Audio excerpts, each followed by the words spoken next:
वतुः वसुदेवसुतं देवं कंसचाणूरमर्दनः देवकी परमानन्दनं श्रीकृष्णं वन्दे जगद्गुरु सर्वज्ञ श्री चक्रधर स्वामी की जय. दंडवतुः. महानुभाव पंथीय ज्ञान या यूट्यूब चॅनलवर आपण महानुभाव पंथी याबद्दल ज्ञान ऐकत आहोत. यामध्ये आज आपण ऐकणार आहोत की गृहस्थ आश्रमी जे उपदेशी आहेत, उपदेश घेतल्यानंतर त्यांचे जे काही आचरण आहे ते सर्वसामान्य आचरण कसं राहावं याबद्दल आपण सांगणार आहोत. की जे उपदेशी आहेत, जे नामधारक आहेत, त्यांनी उपदेश घेतल्यानंतर ते एक आचरणवंत उपदेशी आणि कट्टर उपदेशी म्हणून त्यांची ओळख असावी. ती कशी ओळख असावी याबद्दल आपण ऐकणार आहोत. की एक उपदेशी आचरणवंत कसा पाहिजे, की ज्या वेळेस आपण उपदेश घेतल्यानंतर जे आपले गुरुजी असतात, ज्यांच्याकडून आपण नाम घेतलेले आहेत, उपदेश घेतलेला आहे, त्या गुरुकडून आपल्याकडून ते गुरु काय करतात की आपल्याकडून जो काही वाईट गोष्टींचा त्याग करायला लावतात. सुरुवातीला जेव्हा आपण गुरु करतात त्यावेळेस आपल्याला ते सांगितलं असतं त्यांनी की सप्तव्यसनाचा त्याग करावा. म्हणजे धूतम मद्यम पितितम चम पापाहार चौर्यम परदार शेवा वेशागमनम 7 प्रकारचे सप्तव्यसन आहेत, त्यांचा त्याग करायला लावतात. त्यानंतर देवता भक्तीचाही त्याग करतात की अनन्य एका परमेश्वराची भक्ती करावी आणि वाईट लोकांची संगत करू नये. म्हणजे जे काही धार्मिक नाहीत, निंदा करणारे आहेत, चेष्टा करणारे आहेत, हसणारे आहेत, देवधर्माला ते मानत नाही, नास्तिक आहेत, अशा लोकांची आपण संगत करू नये. आणि विकल्पजनित क्रिया करू नये.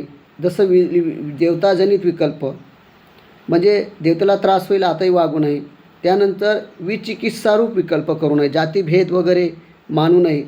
संग्रहरूप म्हणजे जसं लोकांकडून आपण देवता जसे भक्ती करतात तसे त्यांना पाहून आपण करावं, हा सुद्धा संग्रहरूप जो काही उपवास वगैरे, स्नान वगैरे, हे संग्रहरूपसुद्धा आपण क्रिया करू नये. त्यानंतर तंत्रमंत्र जादूटोणा जो असतो तो स्वतःवर कधी फुंकायचा नाही आणि दुसऱ्यालाही फुंकायचा नाही. म्हणजे दुसऱ्यावरही सुद्धा आपण फुंकू नये, हे करू नये.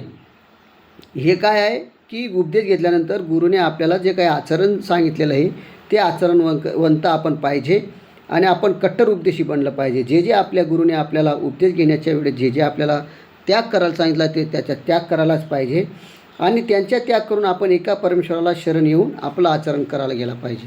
तर असं जर तुम्ही आचरण करत असले तर तुम्ही कसे एक नामधारक असून एक आचरणवंत व्यक्ती आहात, आचरणवंत उपदेशी आहात आणि कट्टर उपदेशी म्हणून तुमची ओळख असायला पाहिजे.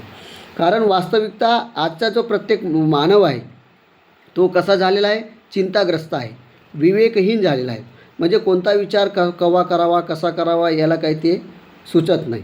आणि त्या मोहामुळे मनुष्य काय करू आणि काय करू नये अशी त्याला द्विविधा निमित्त निर्माण होतं की आता कोणतं कार्य करू, कोणतं करू नये असं त्याला मनापासून असं वाटायला लागतं. आणि ती जी काही स्थिती आहे ती मन द्विधा परिस्थिती झालेली आहे, करू का नको म्हणून सापडून तो काय करतो, आपलं जे कर्तव्य आहे, जे आपलं कर्तव्य म्हणजे काय की आपण जर कधी ईश्वर भक्तीमध्ये प्रवेश केला आहे तर आपलं कर्तव्य आहे की आपलं कर्तव्य कोणतं करावं नाही करावं याचं कर्तव्य त्याला समजायला पाहिजे. पण तो कर्तव्यापासून काय होतो, पडतो.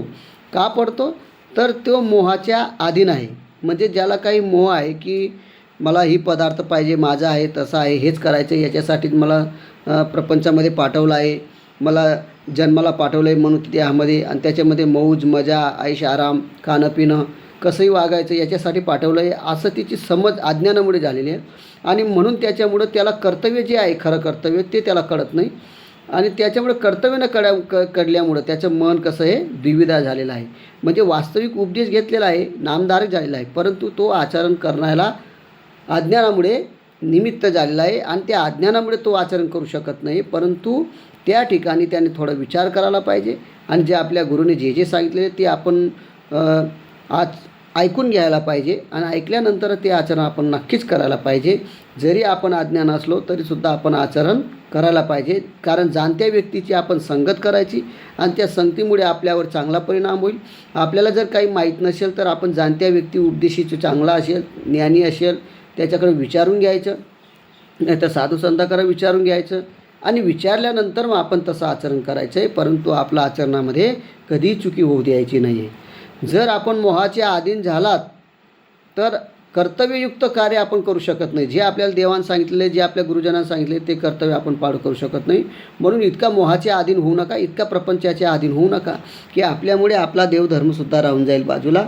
म्हणून देवधर्म करण्यासाठी आपल्याला आचरणवंत होण्यासाठी आपल्याला विचार करावा लागेल. कारण आजकाल देवधर्म करणारेसुद्धा जे श्रद्धा संपन्न आहेत ते सुद्धा काही गोष्टींच्या याच्यात निर्णय घेऊ शकत नाही. त्यांची बुद्धी चंचलता होते, द्विधा अवस्था निर्माण होते. म्हणजेच तर आम्ही कर्तव्यरूपाने प्राप्त कर्म केले तर आमचे पतन होईल. आणि ते म्हणतात की आम्हाला जे काही कर्तव्य बा ते कर्ज केलं नाही तर आमचं पतन होईल, आम्ही वाया जाऊ, असं ते त्यांच्या मनामध्ये एक भीती असते. परंतु सांसारिक कामातून गळून जाऊन त्या आध्यात्मिक उन्नती कधी होणार नाही. आपण जर प्रपंचात गळून राहिलो, आपण जर कधी प्रपंचामध्ये जर सकाळ उठल्यापासून झोपेपर्यंत प्रपंचच करत राहिलो एकसारखं, तर आपण त्याच्यामध्ये आपली जी आध्यात्मिक उन्नती आहे ती कधी होऊ शकत नाही. म्हणजे आपल्याला स्मरण, चिंतन, प्रसाद सेवा वगैरे, स्थानवंदन वगैरे, साधू संतांचं दर्शन वगैरे, परमार्गाची सेवा वगैरे हे जे काही आहे हे आपल्याकडून कधीच होणार नाही. म्हणून प्रपंचामध्ये गळून राहणं हा गुन्हा आहे. प्रपंचच करत राहिला तर पुढेही जन्मामध्ये प्रपंचच करत राहणार आहे, अनेक जन्म तो प्रपंचच करत राहणार आहे. म्हणून व्यवहारात राहिल्यानं परमार्थ योग्य तऱ्हेने होणार नाही आणि नसता परमार्थच करीत बसला तर व्यवहार होणार नाही. म्हणून देव करू का प्रपंच करू आहे का नाही, परंतु प्रपंच करूनसुद्धा देव करणं हे सुद्धा महत्त्वाचं आहे. आणि प्रपंच करून देव करायलाच पाहिजे. नुसता प्रपंचच करत राहिला, देवधर्म केला नाही तर वाया जाईल, त्याचा जन्म वाया जाईल, तो नरकाला जाईल.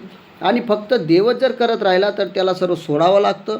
त्यासाठी त्याने देवही त्या निमित्ताने प्रपंचात राहून जेवढं आपल्याला करता येईल तेवढं करायला पाहिजे. म्हणजे प्रपंचही चालेल आणि देवधर्मही करता येईल. कारण सांसारिक जे काही लोक कल्याण व्हावं अशी इच्छा जर करतात तर त्यांनी आसक्तीपासून दूर राहावं. म्हणजे जेवढा आपला प्रपंच चालेल तेवढ्याच म्हणजे प्रपंचामध्ये आपण काम करायचं आहे. जास्ती मोहामध्ये जर पडलो, लोभामध्ये पडलो, तो क्रोध निर्माण होईल, अहंकार निर्माण होईल, मच्छर निर्माण होईल आणि 6 प्रकारचे विकार आपल्याला ग्रासतील आणि आपल्याला देवधर्म होणार नाही. म्हणून प्रपंच इतका नीटनेटका करावा की आपल्याकडून देवधर्मसुद्धा व्हायला पाहिजे आणि देवधर्म होऊन आपलं जे काही आचरण आपल्याला सांगितलेलं आहे ते आचरणसुद्धा आपण करायला पाहिजे. आणि त्या ठिकाणी प्रत्येक जे काही कर्म करतो आपण, जे नामधारक झाल्यानंतर, उपदेशी झाल्यानंतर ते कर्म जे करतो ते सुद्धा आपण काय करायला पाहिजे. कारण ईश्वर भक्तीचे जे अधिकारी जीव आहेत, ईश्वर भक्तीचे अधिकारी जीव असल्यामुळे आपण अनेक जन्मामध्ये काहीतरी चांगलं कार्य केलं असेल म्हणून आपण उपदेशी झालेलो आहोत. आपण भाग्यवान आहोत आणि भाग्यवान असल्यामुळे आपल्याला एका परमेश्वराची भक्ती मिळालेली आहे.